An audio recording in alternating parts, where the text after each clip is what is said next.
आमा तपाईँ कुन हस्पिटलमा हुनुहुन्छ भन्नु त, म अहिले तुरुन्तै पैसा लिएर आइहाल्छु।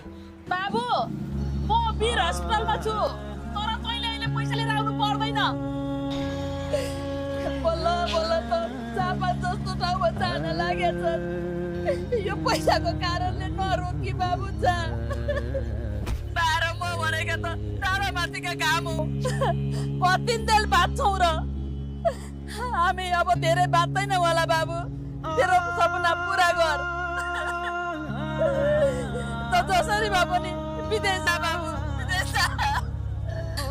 छोराछोरीको भविष्यभन्दा ठुलो बाबाको रोग होइन नि बाबु। बाँचे छ भने त 5 वर्षसम्म कुरिहाल्छु नि। यदि मरिएछ भने सन्तानकै निम्ति जन्मेका रहेछौँ भन्नु। हामी जस्ता कयौँ बाबाहरू त्यसै मरेका हुँदैनन् बाबु। आफ्ना सन्तानका उज्जवल भविष्यका लागि ज्यान अर्पण गरेका हुन्छन्।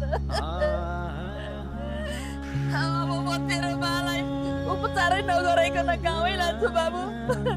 गाउँै जान्छु भन्नुभएको छ बाले पनि।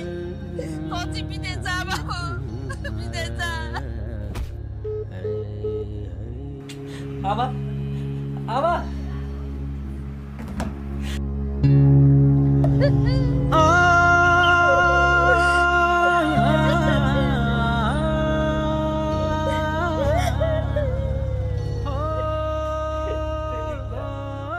के चाहिँ गर्ने होला? बाको अवस्था त्यस्तो छ।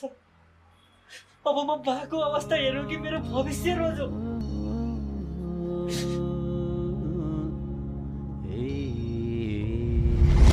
के गर्ने भयो भाइ? पैसा फिर्ता लिएर गएर आफ्नो बुवाको उपचार गर्छौ कि पैसा एन्ट्री गरेर आफ्नो भविष्यको वैदेशिक यात्रा गर्छौ?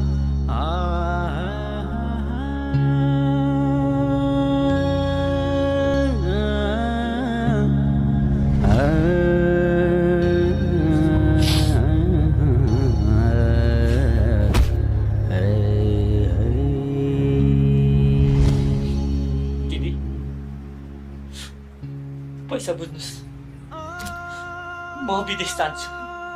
प्लिज